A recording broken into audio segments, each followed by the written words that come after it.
Satnam, beautiful sovereign woman, Satnam. I am Jyoti Rajit Kawar with VeronicaBerriganIam.com. And today on Sovereign Woman TV, we are going to be discussing how to connect to your spirit guides, to your ancestor, as well as the different types of ancestors and spirit guides that actually are here to assist us in our journey and also in their journey. As always, thank you so much for liking and subscribing to Sovereign Woman TV. As you know, I go live every single week with spiritual sovereignty videos to help you take your sovereignty back, to help you healing yourself generations before and after you, and also with Kundalini yoga meditations to help you integrate this newfound awareness. So, welcome and thank you so much for joining me here today.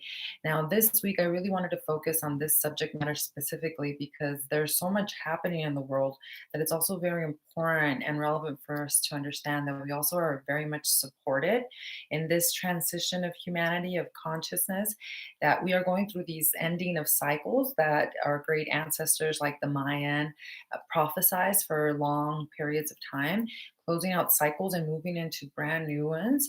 And that through this transition, there's a lot of support and help from our ancestors, not only so that we don't repeat the same lessons, but that we also learn how to honor ourselves in this incarnation, and that we leave a legacy that's worth, speaking about for generations to come. That's exactly what a sovereign woman lives for, the legacy and the impact that she makes not only in her life, but also in the generations before and after her. And so, first, before we actually talk about how to actually connect with our ancestors guide, which is work that I've been somehow pushed through. I don't even know how I came upon this work years ago, but when Dharma is here and your purpose is here, it will find you regardless. Especially if you're a meditator and you're a Kundalini yoga meditator, that is one of the things that is given to you. It's like this life purpose, this passion, this calling, and then you're living a life of like the Celestine Prophecies, which is a book, a movie, where you're being guided by this higher consciousness and you're answering yes. And because you say yes, you're being shown and being given this incredible bird's eagle eye view of what it really means to be alive and the true connection we have with our ancestors, both spiritual but also physical, that are still here to help us.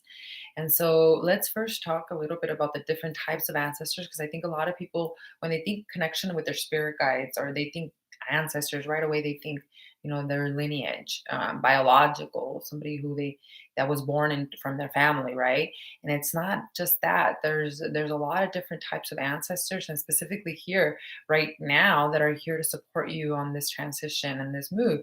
So let's first talk a little bit about that, and then we'll talk a little bit more about the connection. So the first type of ancestor that actually exists, and I did a whole video, which I'll put the link in the description below, on ancestral karma and understanding how that energy is passed down to you. Also understanding ancestors a little bit more.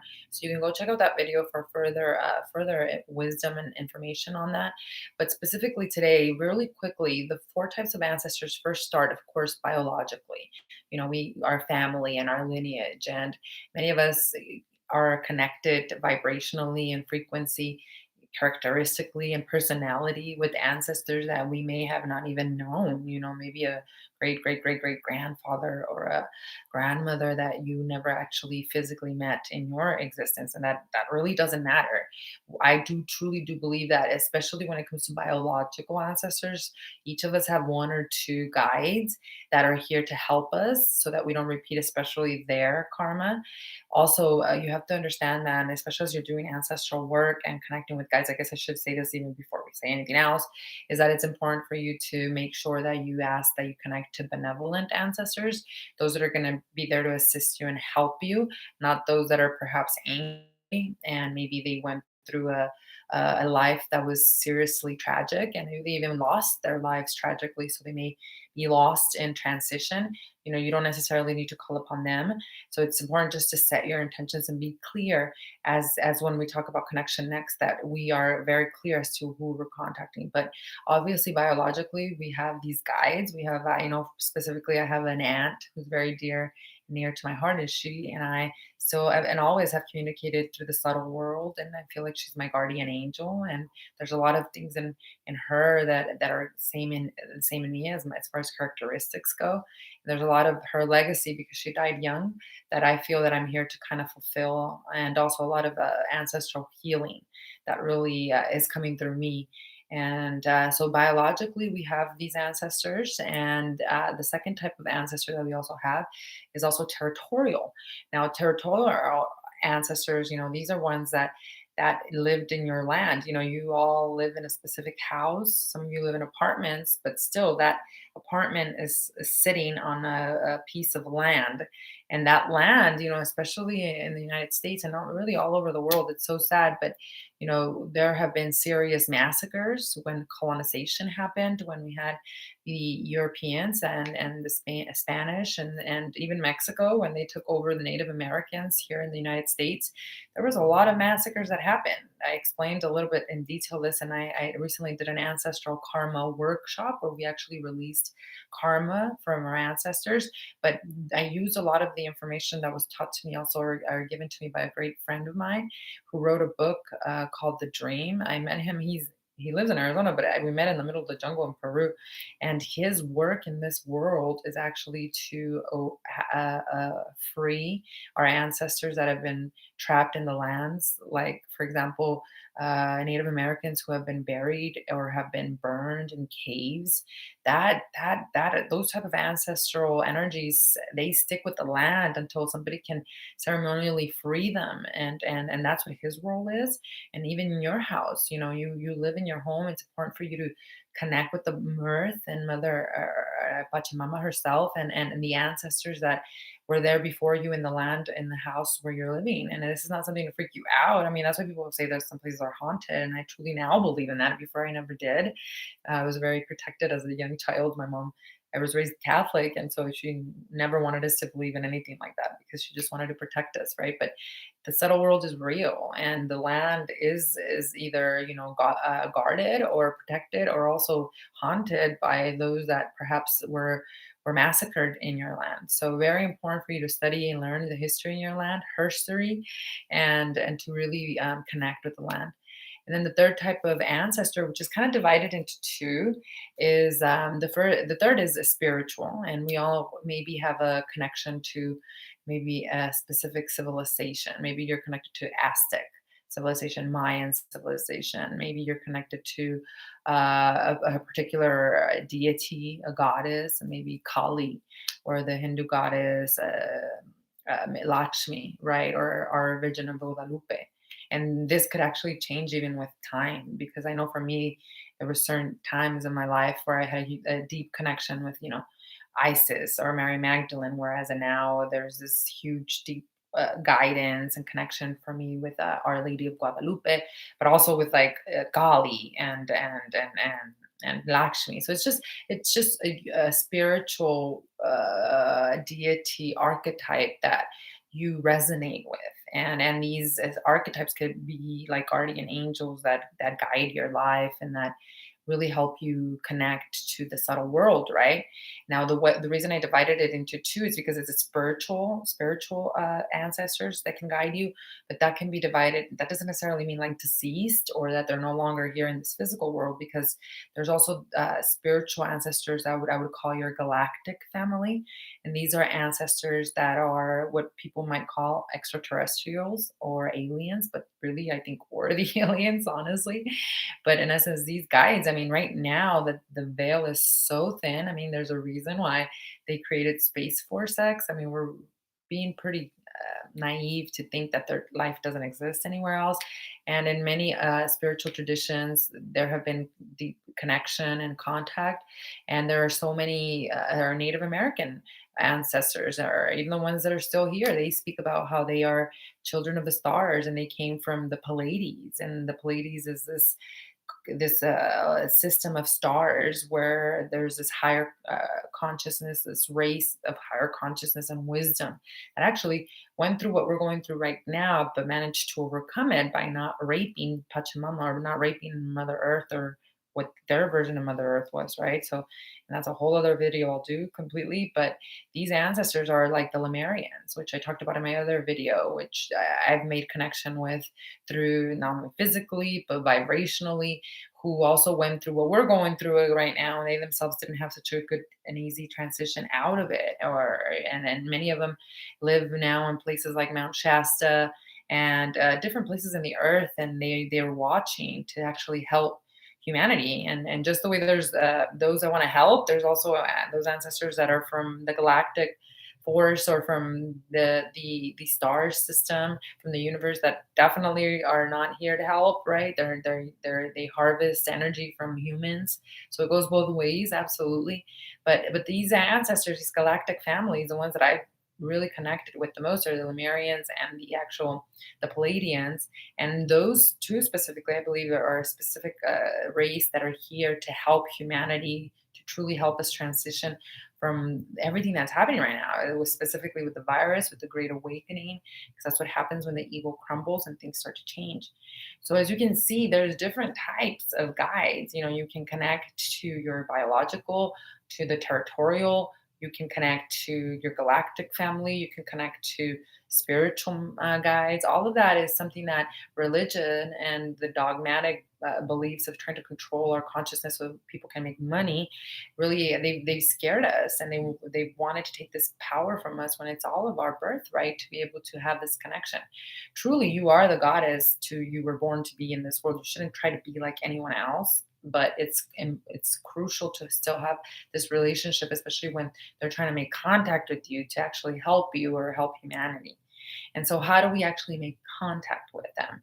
And so, this is how it happened for me. And this is why I think a lot of people wait for this huge, spectacular moment where all of a sudden, they're in front of them and they physically see, this angel or whatever their version of this guide is. And yes, it could happen like that. And yes, it has happened like that for me. But it happens in a lot of ways, and it happens, I believe, all day. We're just not present enough to actually see it.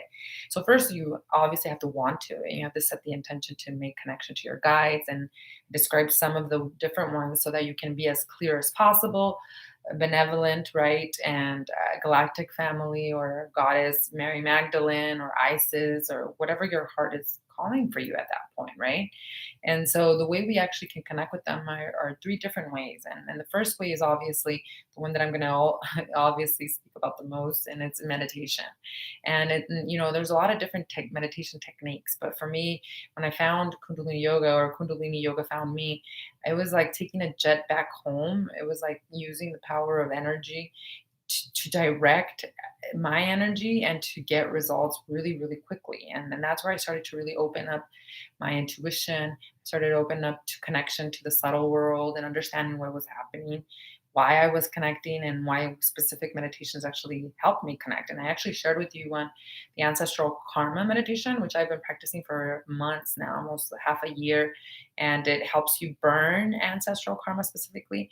But any Kundalini meditation will help you move enough energy to actually start to make this connection happen, especially if you're using it to help work with your own challenges and not just your ancestors' challenges. Because what we're here to do is raise our vibration so we can live at our highest potential and not repeat those lessons. We don't have to figure out what they did right. There's a lot of wisdom in us, and what they did right is in us. So we just have to connect with it. And so the first step, obviously, through meditation, what is happening here is that you're raising your frequency. By raising your frequency, you're able to connect to different dimensions. We exist in different timelines at the same time, like omnipresence, like Jesus, God, like they would talk about God being omnipresent. So do we. And what we experience is actually based on where our present moment awareness is focused. And that's how we experience this reality. And so, how we raise it, when we raise our frequency through meditation, because we're not allowing just the thoughts to govern us and lower our energy frequency, then what's happening is that you're connecting to other dimensions, and you're able to connect to where the ancestors actually live. They don't live in this physical realm. They can come down here to this 3D and connect with us, but they don't usually. And now as we move to the age of Aquarius, and we our bodies, because I believe we're going to become, it's like Avatar. We're going to become Avatar, radiant bodies through our own meditation work, through our own technology. Our frequency is going to be so raised all the time that we're going to be able to connect to them all the time. And so it's a raising of your frequency so you can have this communication with them, because they're not in the 3D. The 3D is this physical, dense gravity world that we're all experiencing life in. But the 4D and 5D frequencies, those you don't have to leave the body. It's a state of consciousness, which is the third part of connection here, which I'll go into last. But it's a state of consciousness where you can actually connect to the wisdom. This is how they people channel. This is how, because they're raising their frequency. They're not in the body density anymore. And so meditation helps you tremendously, especially if you're using intentional ones like the ancestral karma and those that were given to us from ancient times that help you specifically do that, specifically connect to your ancestors. So meditation biophysically changes the pathways of your brain as well. It biophysically heals your intuition, and it strengthens it. And then the way it does that is because you're working with different now glands of the brain. And the only reason why we're not intuitive in this century, in 2020 and beyond, is because we have so many thoughts and emotions that we're having that we're not processing that, and it's clogging up our brain glands, our pineal gland, which is intuition, right? And so through meditation, you're raising your frequency, you're changing your brain, and you're allowing yourself to experience different dimensions, whether you think that spiritually or biophysically. Either way, you're allowing yourself to then communicate with this higher consciousness and your ancestors, wherever they're existing in this frequency. The second part of connecting with your guides has a lot to do with understanding that you could do this through your dreams. And it's called lucid dreaming. And I wish I could tell you I was an expert at this, but I just am not. I've done it maybe twice, and it was not done intentional. And it was done more accidentally, where lucid dreaming, in essence, and it's different than sleep paralysis because that's something else I've experienced. But lucid dreaming is something you can train yourself into, where you're actually going into the dream, and you set these intentions. I'll do a whole other video on that once I can tell you that I can have mastered it to myself, but in essence, you're setting the intention to be able to be in your dream. And you can do this sometimes by right before you go to sleep, or maybe setting an alarm in the middle of the night, like at 3 in the morning, and then going right back to sleep. So you have that different frequency of the brain waves. And lucid dreaming, you're able to then awaken in the dream. So you're walking in your dreams. People think this is scary, but some people find it incredibly therapeutic, as well as a clear channel to speak to the ancestors, to speak to your guides, to be able to work through your subconscious mind. So again, there's training that you can do through lucid dreaming, but meditation helps a lot. Like meditating right before you go to bed, being able to control the mind in this state of consciousness, if meditation will help you, so that when you do get into the lucid dreaming state, you're able to maneuver that realm better, and you're able to quantify and really connect with your ancestors who are always trying to get a hold of you, which is the third aspect. And the third aspect is understanding that it's a frequency that they live in, and that you can connect to them all the time if you can connect to heart coherence, which is really present moment awareness. If you're living in the present moment, time collapses. That means that you're connected to the heart, which is thousands of times stronger than the mind. Connected to the heart, you're vibrating at a whole different frequency, and you are connecting to what I call the 5D. So the 5D frequency, again, you don't leave the body. It's a state of awareness, of consciousness. And the state of awareness and consciousness in the 5D is a way for you to then connect to your ancestors. That's exactly what happened to me when I was called to Sedona, to this beautiful place with a beautiful labyrinth, which labyrinths have always been my guides. Everywhere I go, I've always found in a labyrinth, and I walked the labyrinth. And when I walked the labyrinth, it's changed my life. And that's the actual labyrinth it's on our logo of Satori, my women's society and virtual wellness center. And so the labyrinth, and when I was called there, it was of course no coincidence that this place in Sedona is owned by a Lemurian ancestor, and that there it was a place of healing, and that you could basically move into the 5D there. It was a healing of your heart. And that's exactly what happens. It's like you don't have to leave the physical body. You can go to these spaces, even in your house, as long as you get to this level through meditation of of conscious awareness, but you're so much in the present moment that nothing matters. There's no time, and you've raised your frequency to surrender, to acceptance, to divinity, and you connect to this frequency of the 5D, and that's where you can hear everything, even though it's so silent. Because I remember what it felt like for me. It was so peaceful and so silent, and it just felt warm, like the temperature was perfect. At the same time, that silence is what allows the actual communication to come through and for you to hear what you could never hear before. And a lot of the times through meditation, we don't necessarily get there because our minds are so busy. I mean, I'm not in a coma when I'm in meditation. My mind is busy, busy, busy, busy. And that's, I mean, after years of meditation, I mean, and that's my intention, is to move into a space of complete stillness, longer periods. Yes, there's a lot of periods of bliss and honeymoon stages, right? But most of the time it's a battle in there. And that's why we don't connect with our ancestors consistently, because we cannot connect to the heart. That we don't connect the heart and the mind, and we don't get into the states of frequency where the ancestors are like screaming at us. And so that's exactly what happened. When I got into this state of frequency, it's like I left the body and I started to connect to this incredible, like, just wisdom of knowing everything was okay, and knowing that I had experienced this reality and this experience as a human being for many times, and that there was nothing to worry about. Can't explain to you how a divine mother feels, because that's what I felt, not only there but also in my in many times in my meditation practices through Kundalini, but also when I was in the Peruvian jungle.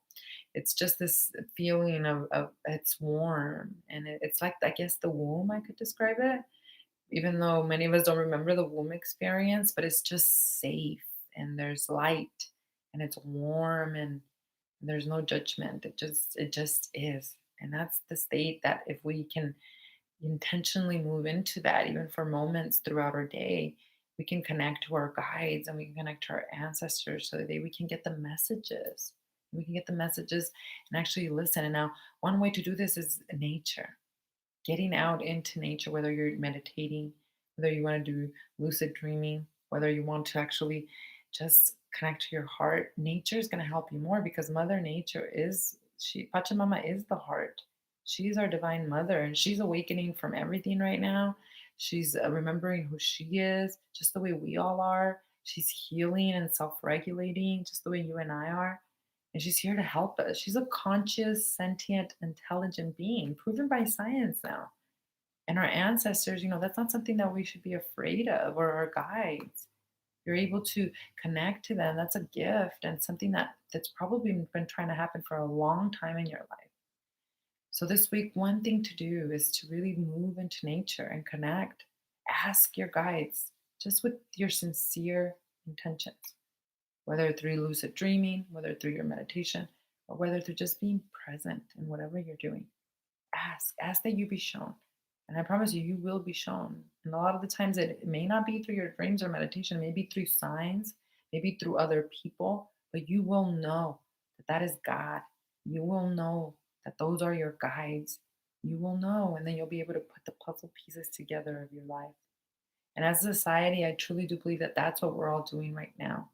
As the ego crumbles and the soul, every system is crumbling. Health, our economic, political, education, as it all starts to crumble, we will need you to be sovereign and strong, sovereign woman, so that we can transition Pachamama and this whole entire world into the next frequency, which consists of communication to our ancestors and knowing her story, not his story, because that's been told wrong for many times. I'm going to do a whole YouTube video on understanding her story instead of his story, understanding the truth that resonates in our heart, that no one has to tell us is the truth, and being able to know that we all have the capability and power to connect to our ancestors and our guides for healing, transformation, manifestation, and alchemy. And I hope you actually do this, my friend, because for me, I know it's changed my life, and it's changed who I am and the understanding of who I am. The truth, right? Sat Nam. So thank you so much for joining, and for those that subscribed and also thank you. I appreciate you highly, greatly appreciate you. Please comment below. Let me know how you're experiencing these meditations that I've been sharing with you, these subject matters, especially during these epic, epic times. As you all know, Satori Wellness, my virtual wellness center, and Women's Society is not open for enrollment yet, but I do have a wait list, which I'll post in the description below. You can click on that link. And when you join the wait list, you'll be notified when we do open enrollment here very, very soon for the first time ever in 2020. This is our space where you can to experience your own personal divinity and your own transformation during such epic times when women are going to be not only needed but demanded to step into their power so that we can fully, fully heal this land by healing ourselves, healing generations before and after you. Thank you so much for liking and for subscribing. I'll see you all next week for more sovereignty videos. Satnam and namaste.